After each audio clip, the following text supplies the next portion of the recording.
Mga minamahal kong kapatid, sa pananampalatayang Islam, matakot tayo sa Allah subhanahu wa ta'ala mula sa ating pananalita at sa ating mga gawain.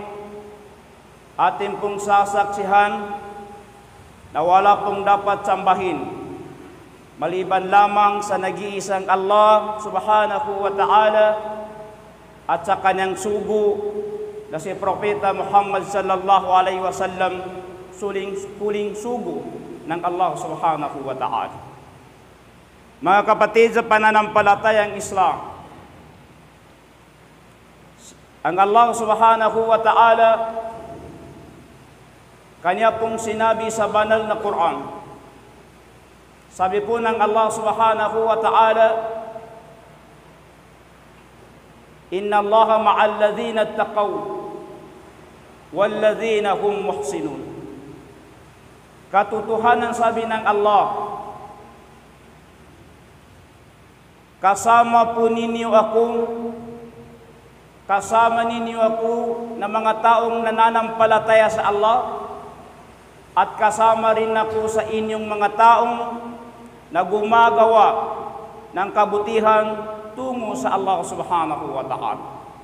Mga kapatid, sa oras na ito, atin pong tatandaan na kailanman ay hindi na ito babalik, dahil lahat po ng pinanggalingan natin ay lalayo ng lalayo. Ang papalapit sa atin ay hindi pa natin napupuntahan. Mga kapatid, sa pananampalataya sa Allah subhanahu wa ta'ala, ang Allah subhanahu wa ta'ala ay kanyang ipinag-aatas sa ating mga alipin na kung saan ay tayo po ay minamahal ng Allah subhanahu wa ta'ala. Inaatasan po tayo na sikapin po natin na maging matakutin tayo sa Allah subhanahu wa ta'ala. Bakit? Pag tayo ay kabilang sa alipin na kahit saan maparoon ay matatakot sa Allah subhanahu wa ta'ala, ay may garanti ang Allah subhanahu wa ta'ala sa kanyang ayah. Kanyang sinabi, wa may yattaqillah yaj'al lahu makhraja. Sino man sa inyo, sabi ng Allah, ang may takot sa Allah subhanahu wa ta'ala sa pamamagitan ng pagsunod sa kanyang kautusan o pag-iiwas sa lahat ng ipinagbabawal sa atin ng Allah subhanahu wa ta'ala, tayo po ay palalabasin niya sa anumang kahirapan. Ang Allah subhanahu wa ta'ala nangangako sa atin na ibibigay niya sa atin ang daan palabas sa ating kahirapan. Mga kapatid, sa pananampalataya sa Allah subhanahu wa ta'ala, bukod pa doon, sinabi pa ng Allah subhanahu wa ta'ala, wa yarzuquhu min haythu la yahtasib. Bibigyan tayo ng Allah ng biyaya na kung saan ay hindi natin inaasahan na dumating sa atin ang biyaya na yun, pag tayo ay napabilang sa mga taong may takot sa Allah subhanahu wa ta'ala. Mga kapatid, sa pananampalataya sa Allah subhanahu wa ta'ala, ito po ay unang kautusan ng Allah. Kailangan po maging matakutin tayo sa Allah subhanahu wa ta'ala mula sa pananalita natin at sa gawa natin. Anong pangatlo na sabi ng Allah? Nag-guarantee ng Allah, pag tayo ay napabilang sa alipin na matakutin sa Allah subhanahu wa ta'ala, kanya pong sinabi sa suratul Talaq, ayah number 3 ila 5 ayah. Wa may yattaqillah yaj'al lahu min amrihi yusra. Pag tayo po ay napabilang sa alipin na kung saan ay matakutin, may takot sa Allah subhanahu wa ta'ala, yaj'al lahu amrihi yusra. Gagawin ng Allah subhanahu wa ta'ala sa atin magaan o madali ang pagsagawa natin sa anumang kautusan ng Allah at sa kanyang sugo na si Prophet Muhammad sallallahu alaihi wasallam. Pag tayo po ay naging matakutin sa Allah subhanahu wa ta'ala, magaan sa ating kalooban, umadali sa atin ang pagsagawa natin sa anumang kautusan ng Allah subhanahu wa ta'ala. Pero pag tayo ay napabilang sa mga taong suwail, mahirapan tayo magsagawa. Kahit pag-abluso natin, mahirapan tayo. Anumang bagay dyan na kautusan ng Allah subhanahu wa ta'ala, mahihirapan tayo magsagawa. Dahil wala po sa ating puso ang tunay na takot sa Allah subhanahu wa ta'ala, mga kapatid, sa pananampalataya sa Allah. Iba pa doon, sabi po ng Allah subhanahu wa ta'ala, وَمَنْ يَتَّقِ اللَّهَ يُكَفِّرْ عَنْهُ سَيِّئَةً. Sino man sa inyo, sabi ng Allah, na tunay na matakutin sa Allah subhanahu wa ta'ala sa pamamagitan ng pagsunod sa anumang kautusan ng Allah subhanahu wa ta'ala at pag-iiwas sa anumang bawal na kung saan ay ipinagbabawal ng Allah subhanahu wa ta'ala sa atin, nangangako ang Allah subhanahu wa ta'ala, yukaffir anhu sayyi'at. Buburahin po sa atin ng Allah ang ating mga kasalanan na gawa noon, maliit man o malaki. Buburahin ng Allah subhanahu wa ta'ala. Pag tayo po ay may listahan, na tayo po ay mapabilang sa mga taong papasok sa impyerno ng Allah, pag ngayon ay nagbalik loob na tayo, nangangako ang Allah, buburahin niya ang ating listahan na tayo po ay mapabilang sa mga taong papasok sa impyerno. Ililipat niya doon ang listahan natin sa mga taong papasok sa paraiso. Mga kapatid, sa pananampalataya sa Allah subhanahu wa ta'ala, kaya napaka-importante na sikapin natin kabilang tayo sa tunay na alipin ng Allah subhanahu wa ta'ala.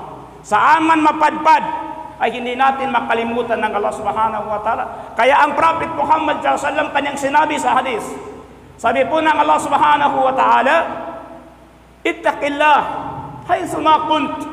Matakot kayo sa Allah. Matakot kayo sa Allah subhanahu wa ta'ala sa anumang inyong sitwasyon. Maging mayaman kayo, maging mahirap kayo, kailangan po nasa puso natin ang takot sa Allah subhanahu wa ta'ala. Nasa puso natin ang takot sa Allah subhanahu wa ta'ala. Bakit ho? Pasintabi lang po sa mga taong gumagawa nito. Mayroon pong mga taong sa kanya maalaala ang Allah subhanahu wa ta'ala pag dumaan na siya sa kahirapan. Pero sa oras na siya ay binigyan ng Allah ta'ala ng biyaya, hindi niya maalala ang Allah subhanahu wa ta'ala. Yun po ang problema sa atin, mga kapatid, sa pananampalataya sa Allah subhanahu wa ta'ala. Panglimang pangako ng Allah, pag tayo ay tunay na matakutin sa Allah subhanahu wa ta'ala at tunay na nagbalik loob sa relihiyong Islam, sabi po ng Allah subhanahu wa ta'ala, وَمَنْ يَتَّقِ اللَّهَ يُكَفِّرْ عَنْهُ سَيِّئَاتٍ وَيُعَظِّمْ لَهُ أَجْرًا.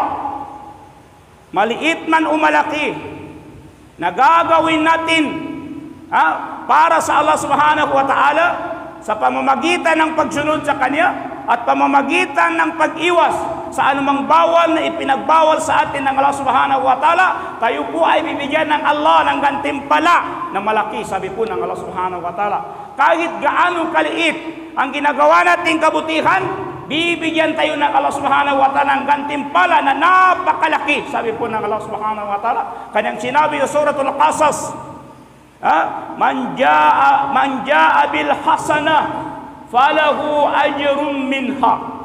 Suratul Qasas ayat 84. Sino man sa inyo, sabi ng Allah, ang dumating sa aking harapan sa kabilang buhay na may dala-dalang kabutihan para sa akin, sabi ng Allah subhanahu wa ta'ala, bibigyan ko rin ng kabutihan na higit pa doon sa ginawa niyang kabutihan, mga kapatid, sa pananampalataya sa Allah. Ngayon, lagi nating tatandaan na ang buhay natin ay kunti na lang ang natitira. Nabibilang na lang tayo Sana ko, samantalain natin ang natitirang buhay natin para isagawa natin ang anumang alam natin na kautusan ng Allah at iwasan natin ng anumang nakakasira sa ating religiyong Islam. Mga kapatid, sa pananampalataya sa Allah subhanahu wa ta'ala, alam ba ninyo, lahat po ng tao, babae man o lalaki, ang kanyang hangarin dito sa ibabaw ng mundo. Bawat isa sa atin mayroon tayong hangarin. Pero majority sa atin ang hangarin natin ay maging mapayapa tayo sa ibabaw ng mundo o maging tayo ay masaya, makamit natin ang lahat dito sa ibabaw ng mundo. Tingnan ninyo ang mga kasamaan natin na nagdudua sa akhirud dua, sa huling dua niya. Kailanman ay hindi niya makalimutan, Rabbana atina fid dunya hasanah. Ya Allah, ibigay mo na sa amin ang kabutihan dito sa ibabaw ng mundo. Wa fil akhirati hasanah. Pati kabutihan sa kabilang buhay, yun po ay jannah. Hinihingi namin sa iyo, Allah, na mapasa amin na po. At lalong-lalo na, ya Allah, kami po ay iligtas mo sa apoy sa kabilang buhay. Yan po ang huling-huling dua natin. Kahit sinong nagdudua, hindi niya ito makakalimutan. Rabbana atina fid dunya hasana wa fil akhirati hasanatan wa qina adzaban nar.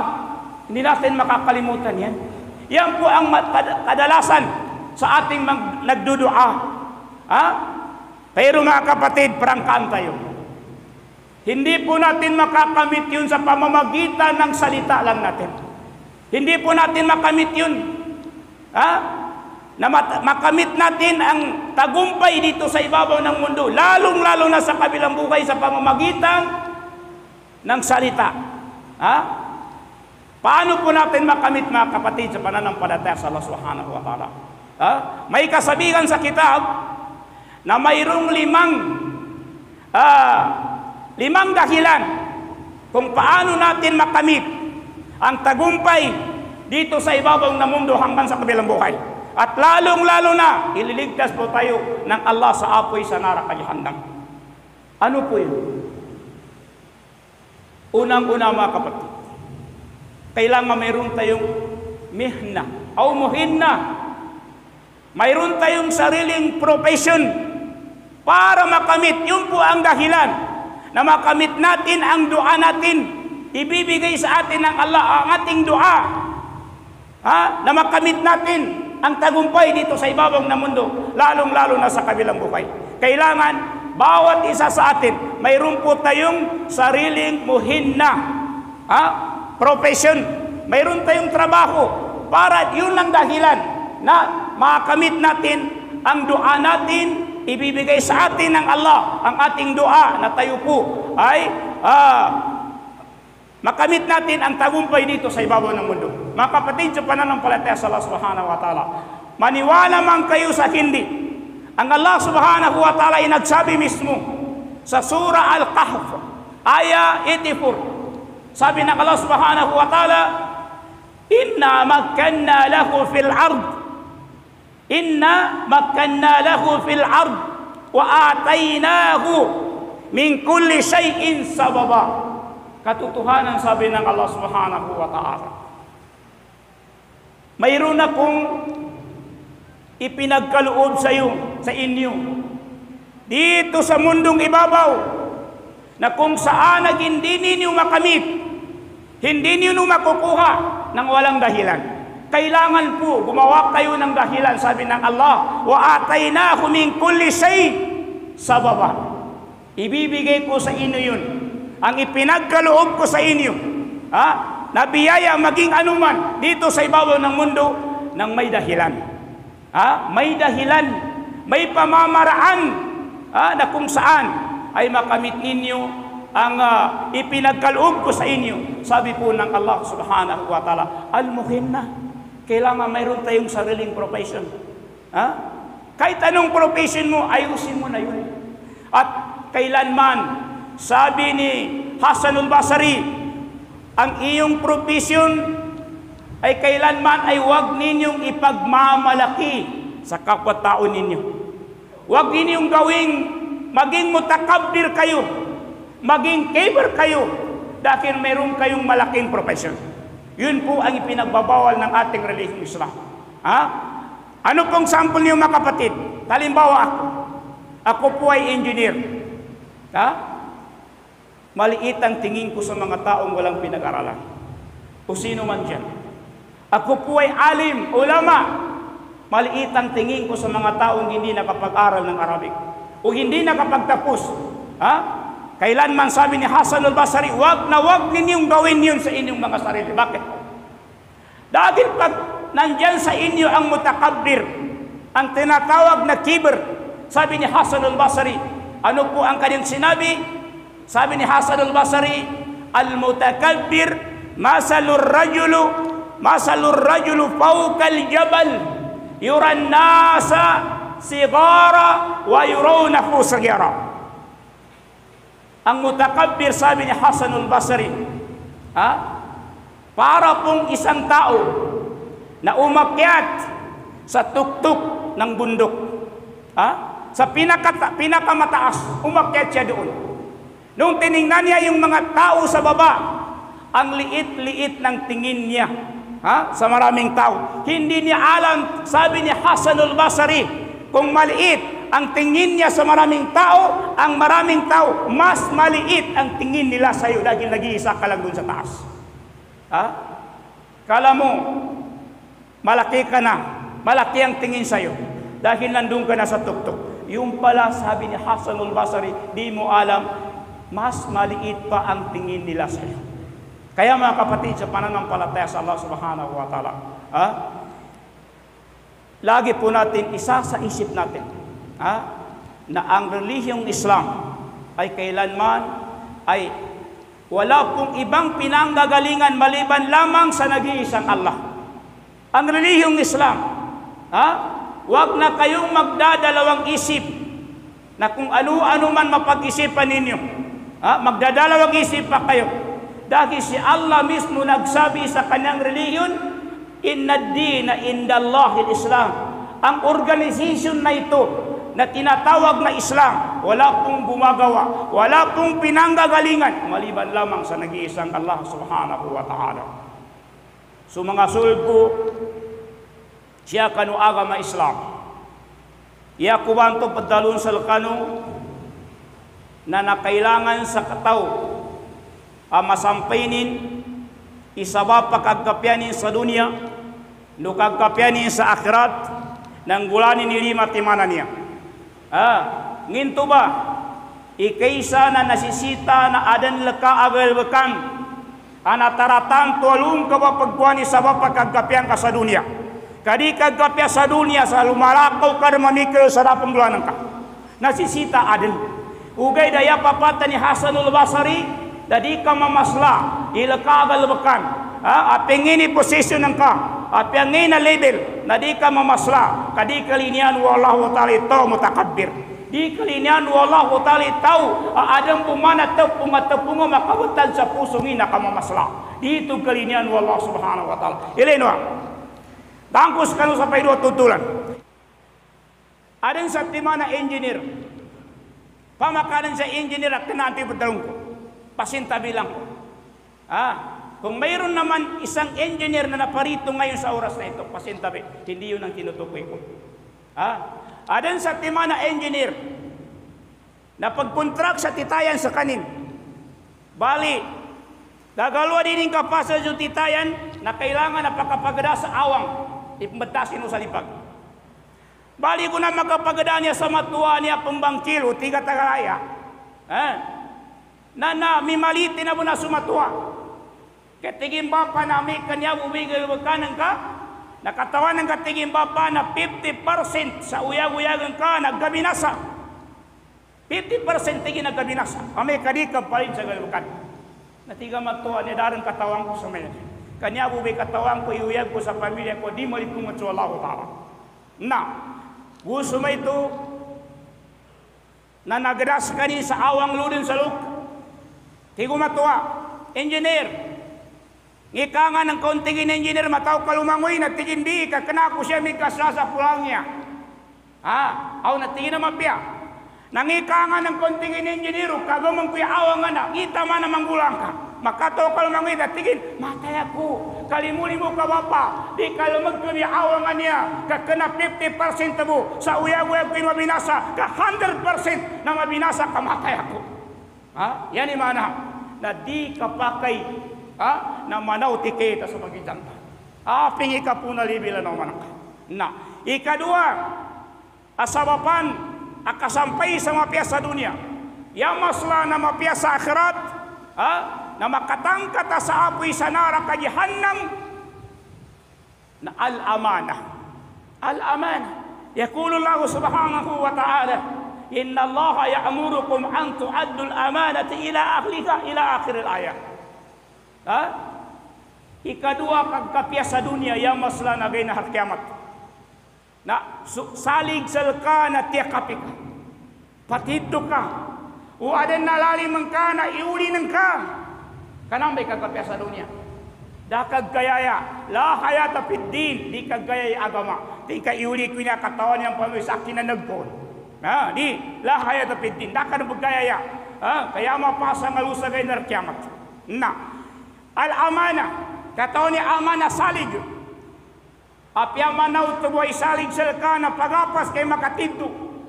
Di kaya kumuinte tingka manaw tuwi niya kanin Jerman. Dabo niya salkanin. Kawasabon sa kanin.